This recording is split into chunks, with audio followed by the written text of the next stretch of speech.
네, 우리가 10월 달은 종교개혁 500주년을 맞이해서 그것을 기념하는 기념날로 우리가 지키고 있습니다.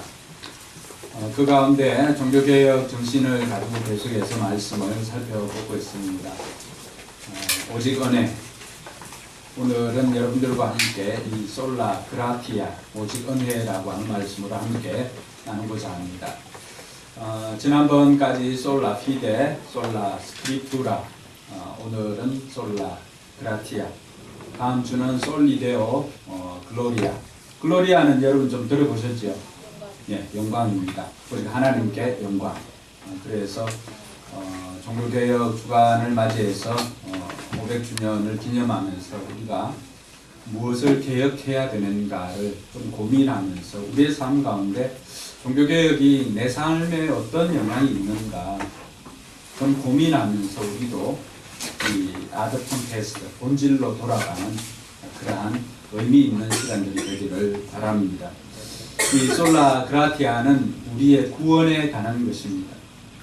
구원이 우리가 받을 만한 그러한 것인가라고 했을 때 우리의 삶을 우리 자신 스스로가 돌아볼 때 우리에게는 구원받을 만한 어떤 의도 찾아볼 수가 없다는 것입니다. 그래서 이 구원이라고 하는 우리 안에 내재되어 있는 우리의 착함이나 선함, 의로움, 이것으로는 도무지 하나님의 그 조건을 충족시킬 수가 없습니다. 그래서 구원은 우리 내부에 있는 것으로 이루어지는 것이 아니라 외부에 있는 그 의로움이 우리에게 전가되어져야만이, 부어져야만이 우리가 구원을 받을 수가 있습니다. 근데 밖에서 우리에게 들어오는 의가 어떤 것이 하나님의 그 조건에 충족시킬 수가 있을까라고 했을 때 그것이 바로 십자가의 죽음입니다. 그것이 아니고서는 우리가 도무지 구원받을 만한 어떤 것도 찾아볼 수가 없습니다. 이것이 루터가 성경을 읽으면서 발견한 은혜였어요. 근데 이것은 그 당시 로마 카톨릭 교회가 주장하고 있는 구원관과는 정면으로 배치되는 것입니다. 로마 카톨릭이 주장했던 구원관은 믿음도 필요하다.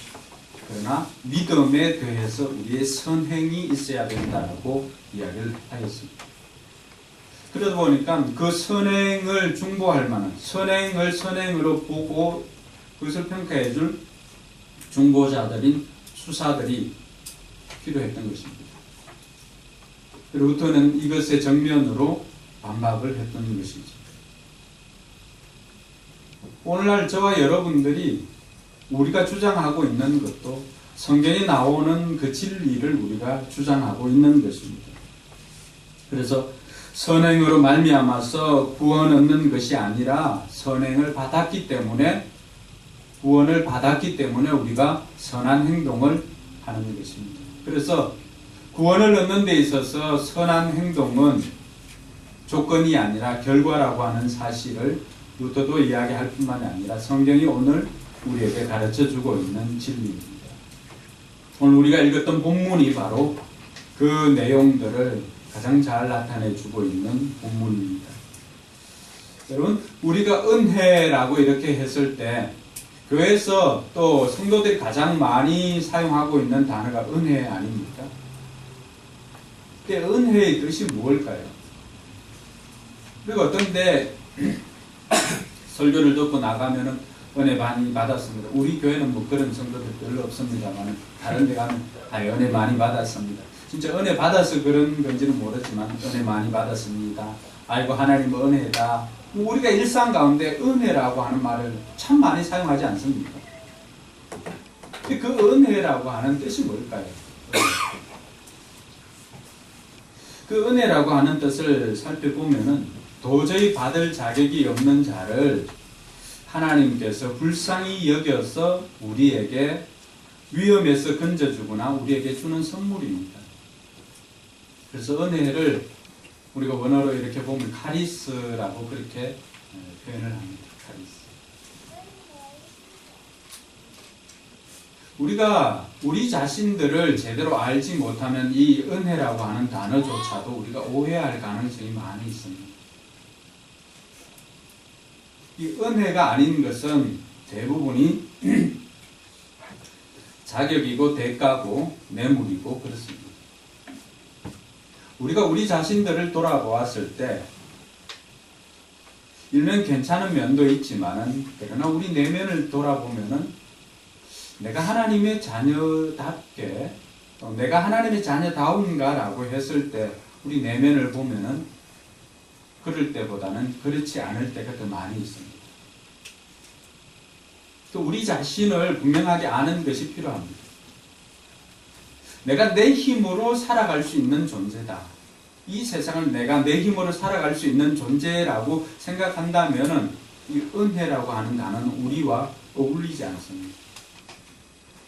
은혜라고 하는 것은 어떤 받을 자격이나 조건이나 이런 것이 없는 그 상태에서 받게 되는 것을 은혜라고 말합니다.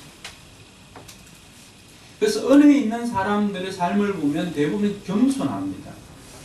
자기보다는 하나님을 높입니다.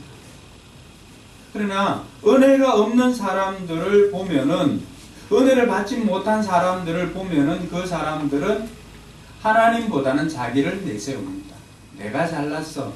내가 잘했어. 내가 가지고 있는 것이 내 능력이 뛰어나서 이런 것들을 이야기를 합니다. 그러다 보니까 그 사람들의 특징은 대부분이 교만하다는 것을 알 수가 있습니다. 그럼 과연 우리가 한번 돌아보면은 우리가 얼마나 많이 알고 있고 우리가 얼마나 많이 가지고 있고 우리가 얼마나 많이 이렇게 소유하고 있다고 해서 우리 힘으로 해결할 수 있는 것들이 과연 이 땅에 얼마나 있을까라고 해보면 저와 여러분들이 살아가고 있는 것이 은혜다, 모든 것이 하나님의 은혜다라고 고백할 수밖에 없습니다. 저희가 천국으로 이렇게 갔습니다.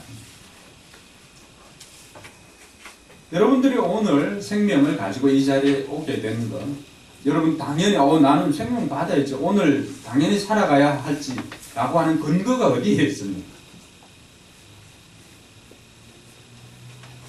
여러분들이 나는 내일 또 오늘 내가 이렇게 내 발로 이렇게 걸어왔기 때문에 내일 또 당연히 나는 건강해야지 라고 하는 그 근거가 어디에 있습니까? 생사, 화, 복이 모두가 하나님의 손에 잡혀 있습니다.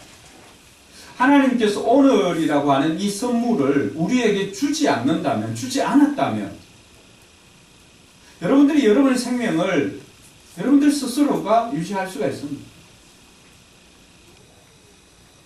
하나님께서 우리에게 베풀어 주신 은혜입니다. 동의하십니까? 우리가 생명을 가지고 오늘 호흡하게 된 것도 하나님의 선물입니다. 우리에게 오늘 하나님께서 건강 주신 것도 하나님의 선물입니다. 우리는 당연하다고 생각했던 것들이 그것을 잃어버린 사람들을 보면은 이것이 당연한 것이 아니구나라고 하는 것을 알 수가 있습니다. 그래서 성도들의 고백은 모든 것이 하나님의 은혜입니다라고 고백할 수가 있습니다. 오늘 여러분들이 가족들과 함께 예배드리는 성도들 그것에 대해서 얼마나 감사해 보았습니까? 당연한 것이 아니죠. 누군가의 희생과 섬김과 이런 것들을 통해서 오늘 가족들이 함께 예배드릴 수 있게 된 것입니다.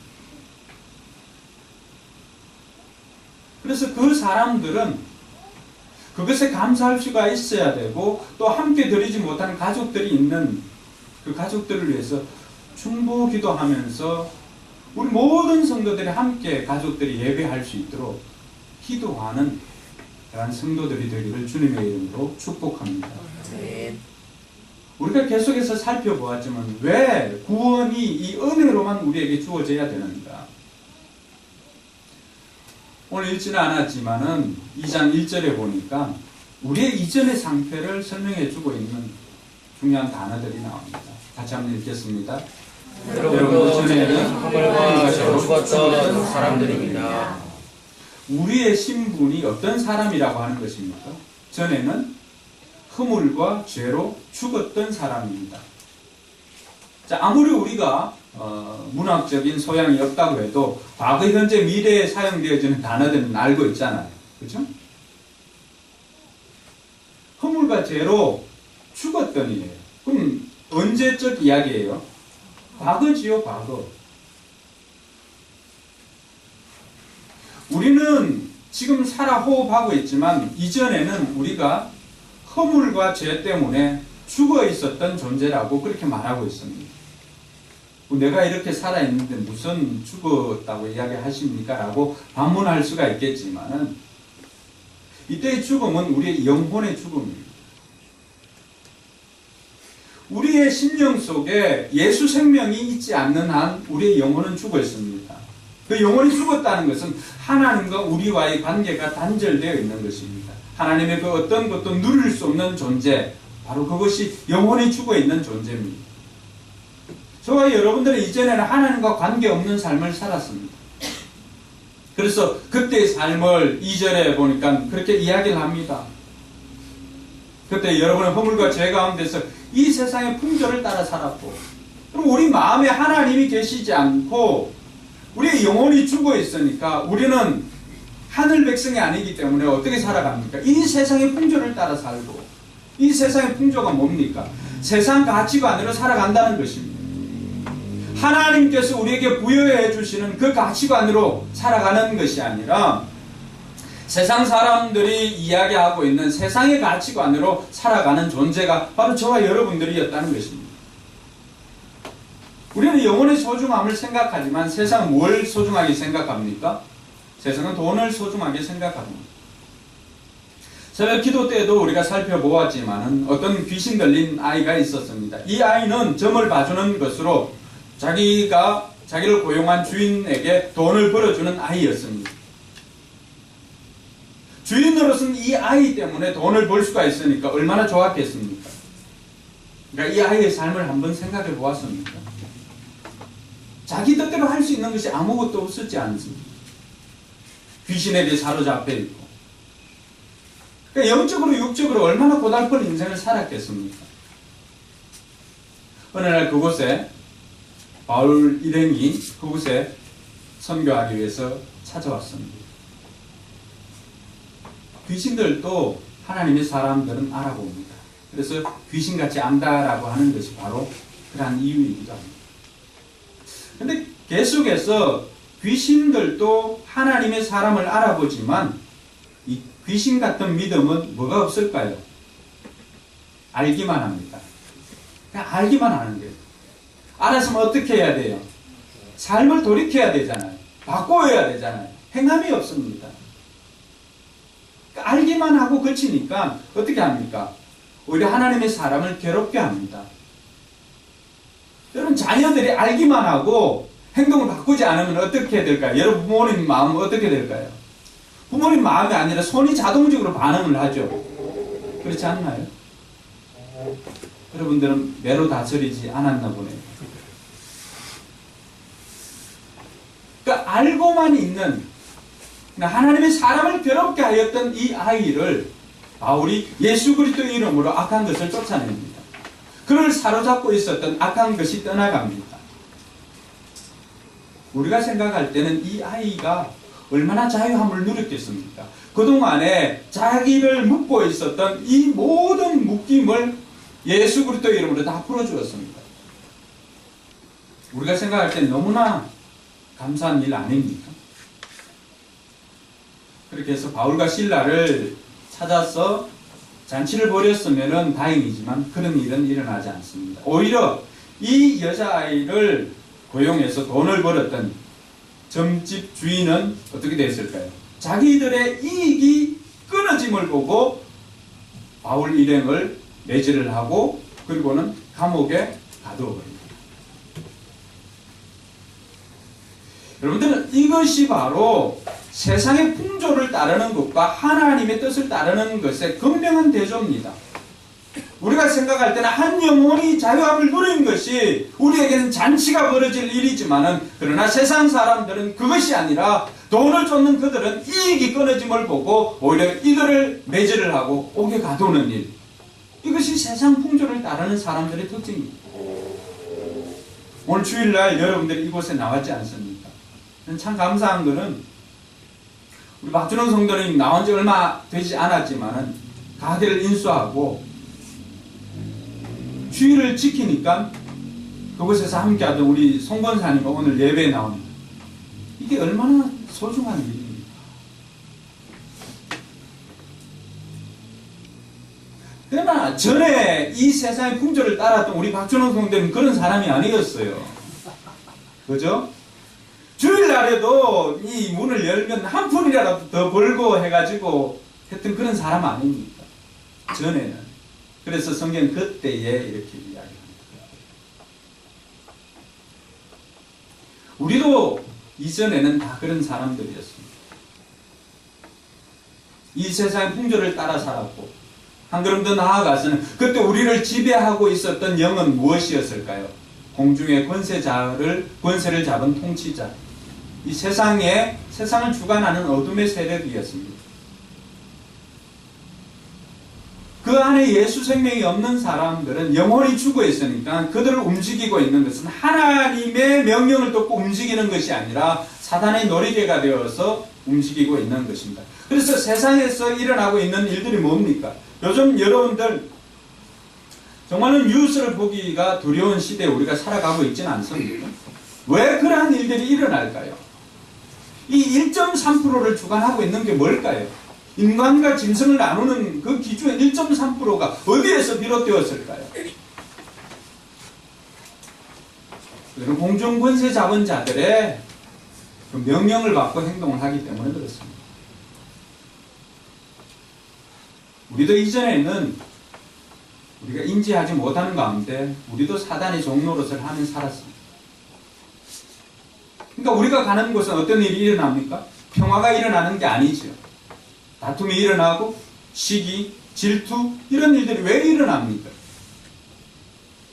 우리 마음의 주인이 우리가 아니라 사단이 우리를 통해서 그 일들을 하게 만듭니다. 그러니까 싸움이 있고 갈등이 있고 분열이 있고 이런 일들, 배후에 있는 어둠의 세력들을 볼 수 있는 눈이 열리기를 주님의 이름 축원합니다.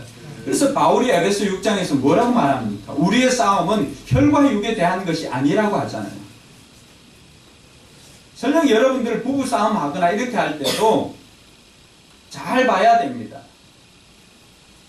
육신의 남편이 그렇게 해서 육신의 아내가 그렇게 해서 그런 것이 아니라 때로는 우리 가정을 파괴하려는 어둠의 세력인 악한 것들에 의해서 우리가 알게 모르게 이용당할 때가 있다는 것입니다.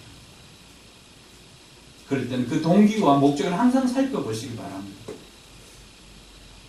우리가 전에는 그렇게 살았습니다. 그럼에도 불구하고 그것을 모르고 살았다는 것이 더 억울한 일이죠. 한 걸음 더 나아가서 3절에 보니까 어떤 이야기가 있냐 그러면은 주어가 바뀌었지요. 너희가 이렇게 하다가 이제는 어떻게 합니까?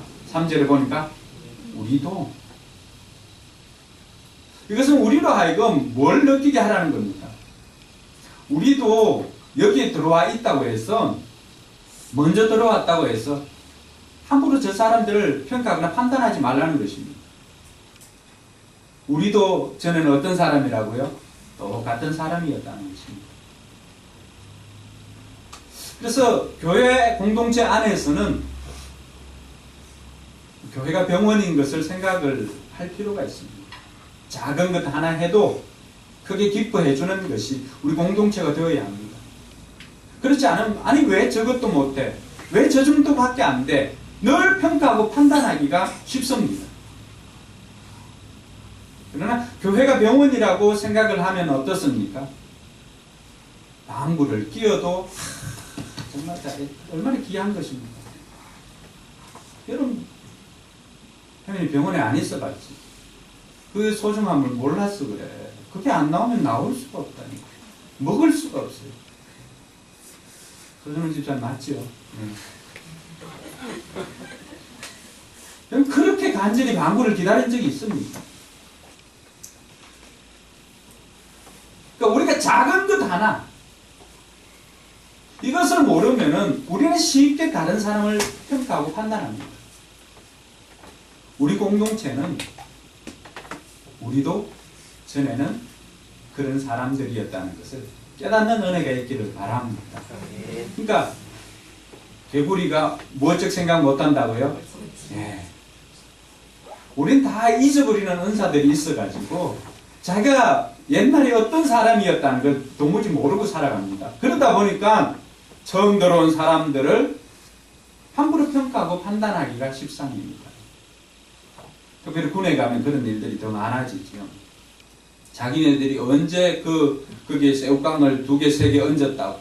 자기네들 새우깡 하나일 때도 똑같지 않았습니까? 세상에서 박사든 뭐든 여러분 군복만 입혀놓으면은 그렇게 어설플 수가 없습니다. 근데 그렇게 어설픈 인간도 새우깡을 2개 이렇게 얹어놓는 순간에 군인 티가 납니다. 근데 그 2개, 3개 올라갈수록 그들이 잊어버리는 것이 있습니다. 그들은 늘 이런 고백을 합니다. 야, 내가 네 같으면 자살하겠다. 야, 국방부 시계가 도냐? 제대 날짜 기다리고 있는 그를 보면서 야, 그날이 오겠냐? 자신들이 지난 날을 충분히 망각한 행동들입니다. 근데 우리가 그럴 수가 있습니다. 우리가 전에는 우리 역시도 세상 풍조를 따랐던 사람들입니다. 공중권세 잡은 자들에 의해서 우리도 우리가 인지 못하고 사단의 앞잡이 노릇을 할 때도 있었습니다. 그리고 한 걸음 더 나아가서 우리 역시도 육신의 정욕대로 짐승 같은 삶을 살 때가 있었습니다. 그 1.3%를 우리가 망각하고 우리가 본능에 충실해서 우리 본능대로 육신의 정욕대로 먹고 싶으면 먹고 하고 싶으면 하고 이런 본능적인 삶을 살았습니다. 그 가치나 의미나 이것을 생각하기보다는 내 마음이 가는 대로 내 육신이 끌리는 대로 그렇게 살아왔던 저와 여러분들이었습니다. 그러니까 우리가 쉽게 다른 사람들 평가하거나 판단할 수가 없다는 것입니다. 우리가 전에 이런 삶을 살았기 때문에 돌이켜보니까 지금 내가 이 자리에 있는 것이 뭐라고 말할 수가 있어요? 은혜다. 다들 조건이 자격이 되어서 이 자리에 있는 것도 아니지 않습니까? 저 역시도 마찬가지입니다. 돌아보았을 때 저 역시도 어떤 자격이나 조건이나 이런 것이 있어서 이 자리에 있는 것 아닙니다.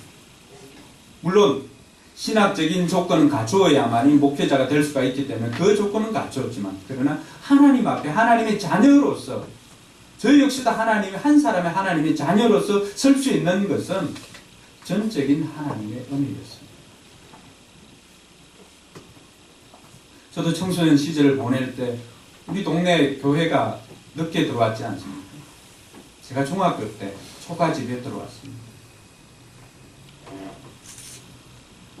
그때 저는 뭐 근우나 민석이처럼 저렇게 예배당 안에 들어와 있는 존재가 아니었습니다. 물론 들어온 적도 있었죠. 들어와 있었을 때 저는 저 아이들처럼 조용히 설교자의 말을 귀담아 듣지는 않았습니다. 질문을 했습니다. 전도사님, 나를 기념하라고 되어 있는데 나를 기념, 어떻게 사람이 자기를 기념하라고 말할 수가 있습니까? 제가 건우가 나한테 지금 그런 이야기를 했으면 물론 잘 설명해 줄 수 있겠지만 열이 확 올라올 것 같아요. 그런 찬송가를 부를 때는 혼자 아니 너지를 못하리라 뭐 이런 노래를 흥얼고 옆에서 이제 기도할 시간이 되면은 혼자 눈을 뜨고는 다 옆 사람 다 쳐다보고 누가 눈 뜨고 있는지 다 쳐다보고 그랬던 적이었습니다. 교회 안에 있지 않으면 교회 밖에서도 방해를 했습니다. 지금 다니지 않는 우리 친구 그 지점장하고 있는 한주라고 하는 친구가 있습니다. 학생회 회장인데 저와 상익이라고 하는 친구, 지태라고 하는 친구를 바깥에서 안에서 예배드리고 있는 그 친구 이름을 큰 소리로 부릅니다. 그냥 담 하나에 교회니까 바깥에서 부르면 얼마나 소리가 크게 들리겠습니까? 한주야 놀러 가자. 그 안에 있는 한주는 또 얼마나 괴로웠겠습니까? 그렇게 예배를 방해했던 저였습니다.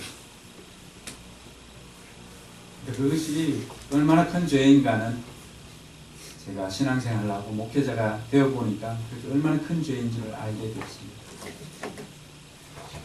그래서 올해 여름에 그때 당시 우리를 가르쳤던 전도사님, 그 전도사님 찾아가서 사죄를 했습니다.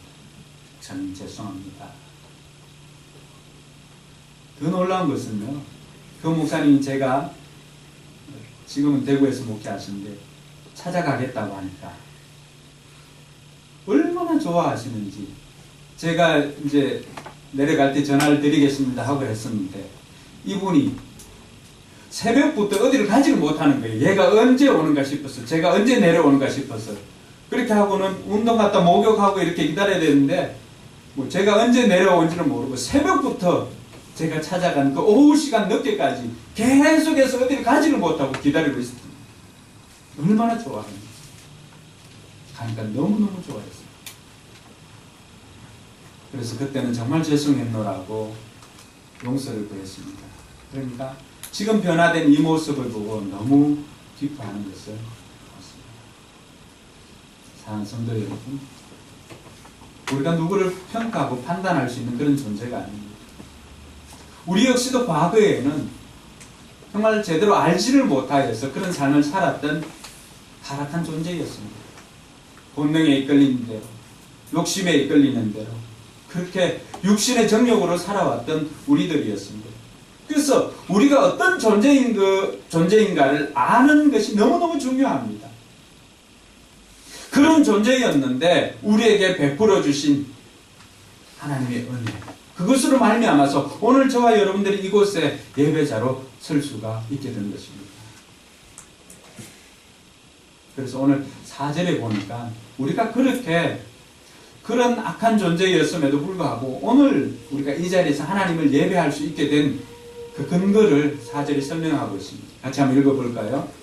그러나 하나님은 자비가 넘치는 분이셔서 우리를 사랑하신 그 크신 사랑으로 말미암아 5절 또 있나요? 없어요? 허물과 죄로 죽었던 우리를 구원하셨다. 그렇게 말합니다.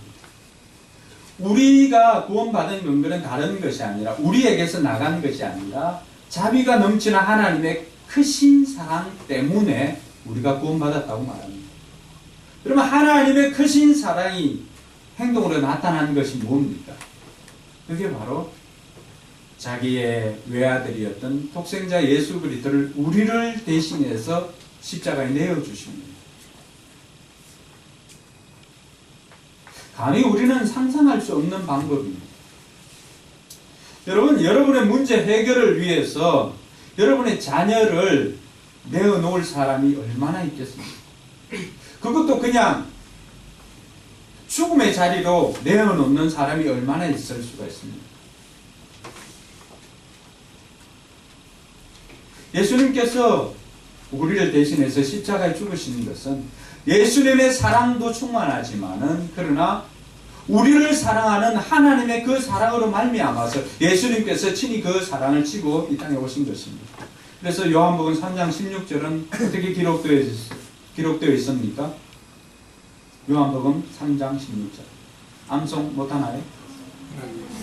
하나님이 세상을 이처럼 사랑하사 독생자를 주셨으니 이는 그를 믿는 자마다 멸망하지 않고 영생을 얻게 하려 하십니다. 할렐루야.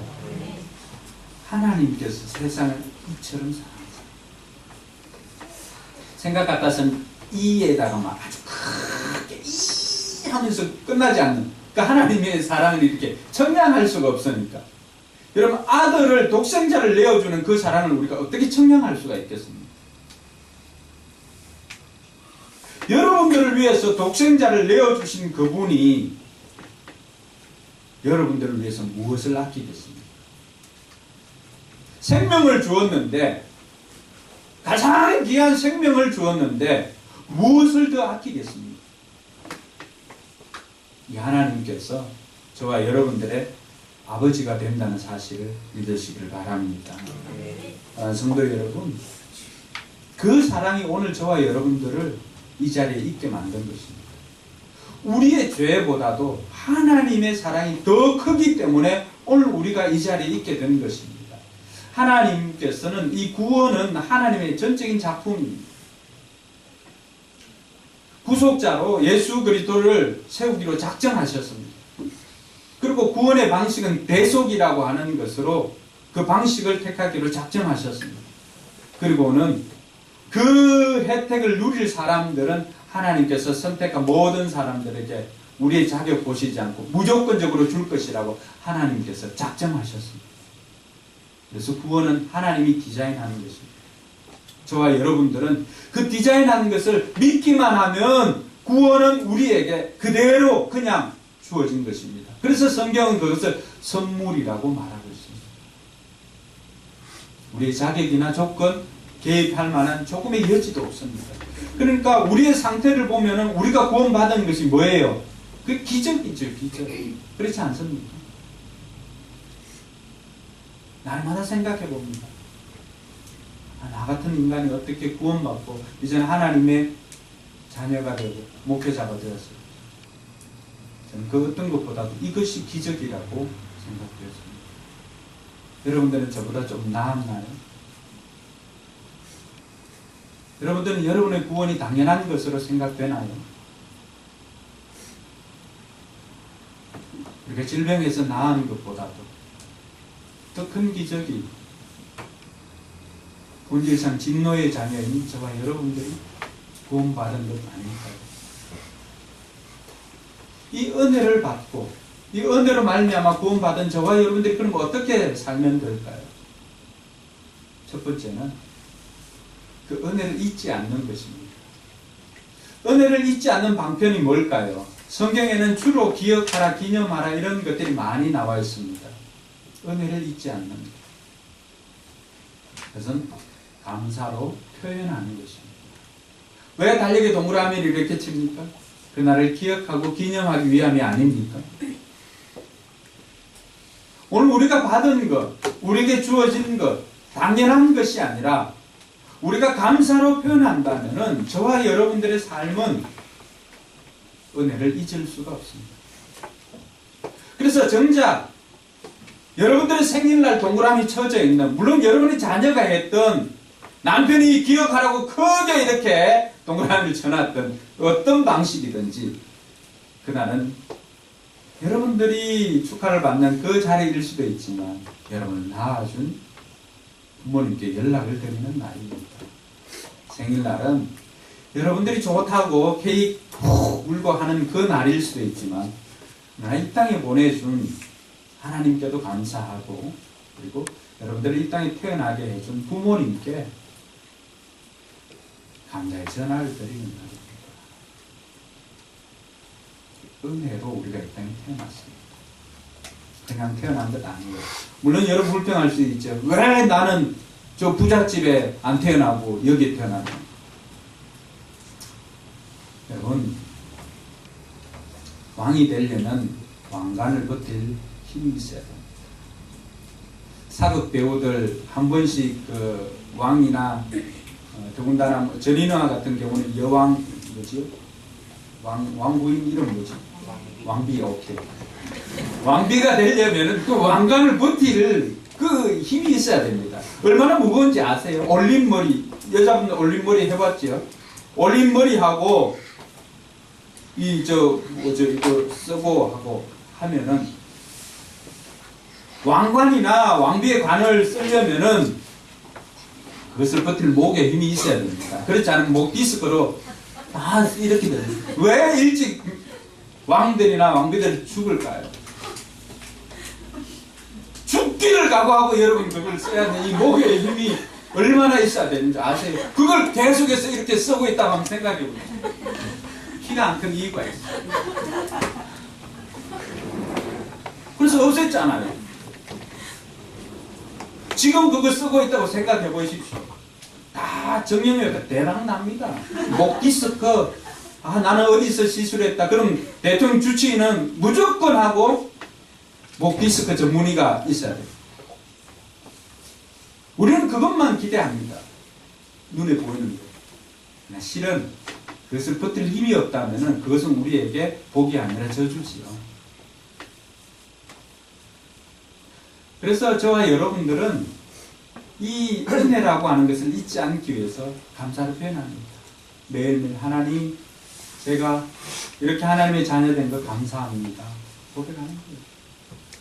날마다 우리 삶 가운데 하나님, 아침에 눈을 떴을 때 하나님께서 우리에게 주신 선물이잖아요. 오늘이라고 하는 그러잖아요. 동일한 단어는 아닙니다. 오늘 또 나에게 이렇게 선물 주셔서 감사합니다. 그 선물은 뭐예요? 기회잖아요. 기회.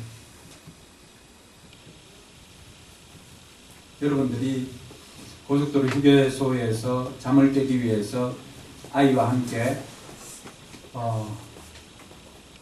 커피 내기 야구를 이렇게 했다고 합시다. 500원 넣으면 뭐 15개 나오나요? 16개 나오나요? 그건 잘 모르겠는데 딱 쳤는데 아들 5개 치고 자기 5개 쳤어. 하나만 더 나오면 이거 이길 수가 있는데 그 하나가 없어. 그런데 한 개가 날아가서 보너스에 탁 들어갔어요. 보너스로 기회가 한번 주어지는 것, 그게 우리의 삶입니다. 그래서 여러분, 중병에 걸렸다가 새롭게 생명을 얻은 사람들, 그들의 고백이 뭐예요? 덤으로 사는 인생. 이게 또 다른 우리의 이름입니다. 덤으로 사는 인생이다. 저 영혼이 폐암 선고받고 회복되어지고 하는 그 날들을 통해서 그분의 고백이 그거예요. 이제 내 인생은 보너스로 사는 거다. 덤으로 사는 거다. 그러니까 그렇게 주어진 인생 여러분 어떻게 보내겠어요? 또다시 본능에 충실해가지고 그 짐승 같은 삶을 살겠어요? 내게 덤으로 주어진 이 하루를 어떻게 보내겠어요? 내게 선물로 주어진 이 하루를 어떻게 보내겠어요?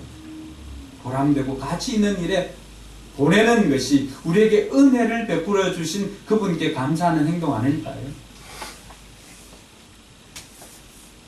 그렇지 않고 여전히 우리가 이전에 살았던 본질상 진노의 자녀였을 때 살았던 그 가치관, 그 방식대로 산다면 우리를 건져주신 그분이 얼마나 마음 아파하실까요?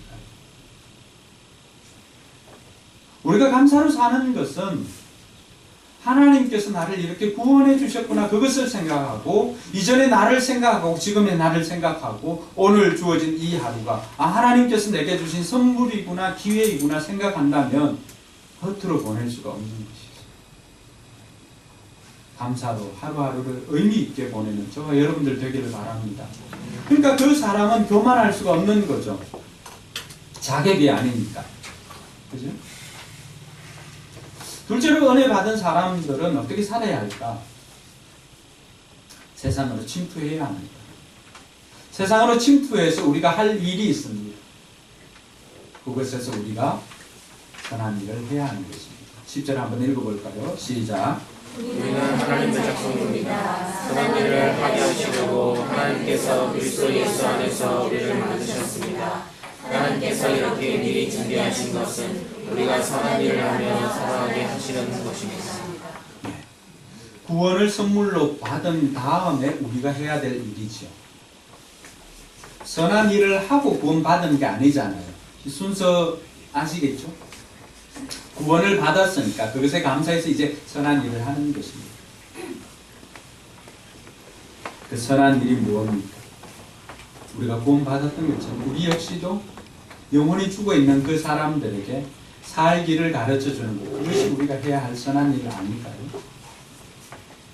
하나님께서 저와 여러분들을 어떻게 만들었는가를 생각하면 오늘 우리는 하나님의 작품입니다 라고 했을 때 저와 여러분들이 하나님의 작품, 이때 사용되어진 단어가 포이에마입니다. 포이에마.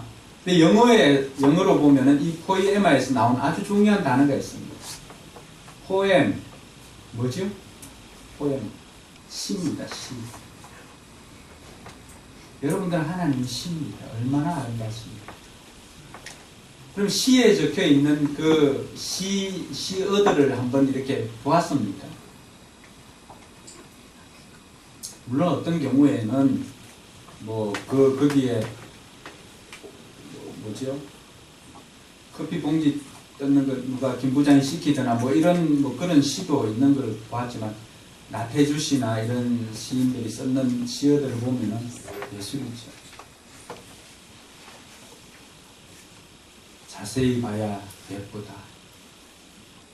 내도 그렇다. 옆 사람을 한번 이야기 한번 해주세요.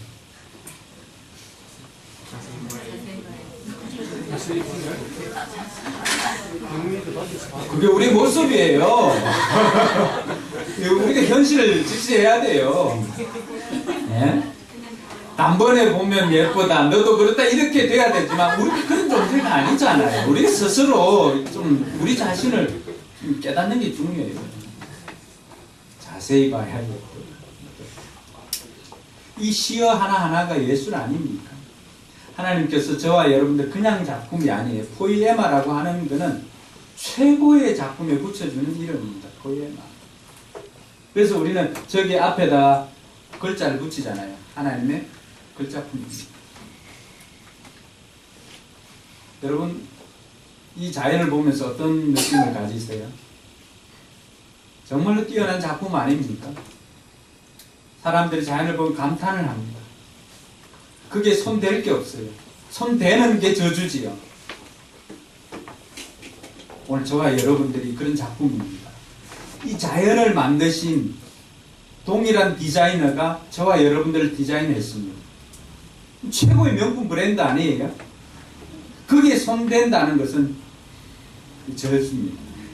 가부라하고 생존을 위해서는 가부라 할 수는 있지만은 그렇지 않는 이상은 하나님에 대한 모욕이에요. 최고의 디자이너에 대한 모욕입니다.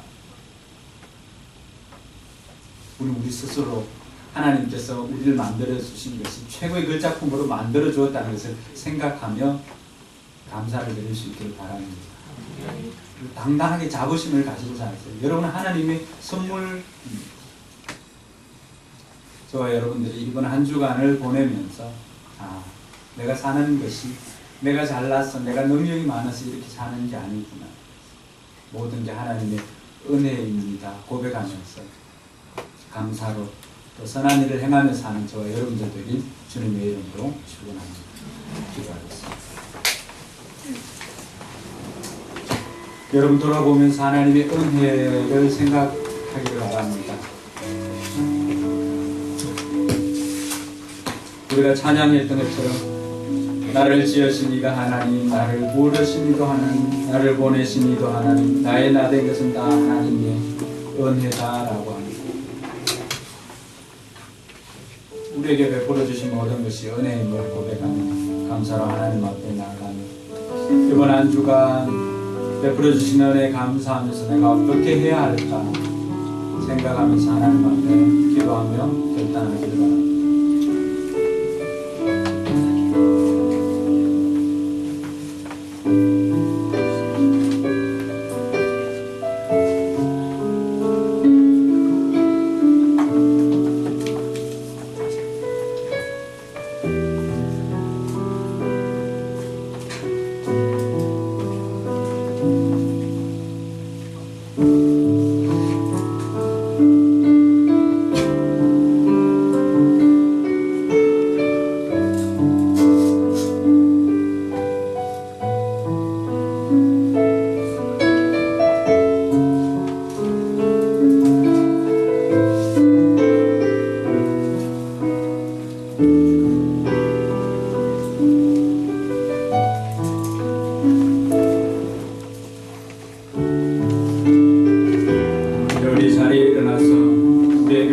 하나님의 은혜를 마음껏 찬양하며 결단할 수 있도록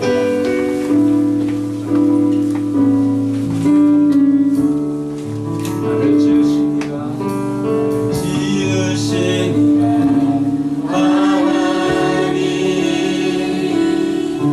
나를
예수 그리스도의 은혜와 독생자 예수를 아끼지 않고 우리에게 내어주신 하나님의 그 크신 사랑과 성령 하나님의 감화 감동 교통 충만하심의 역사가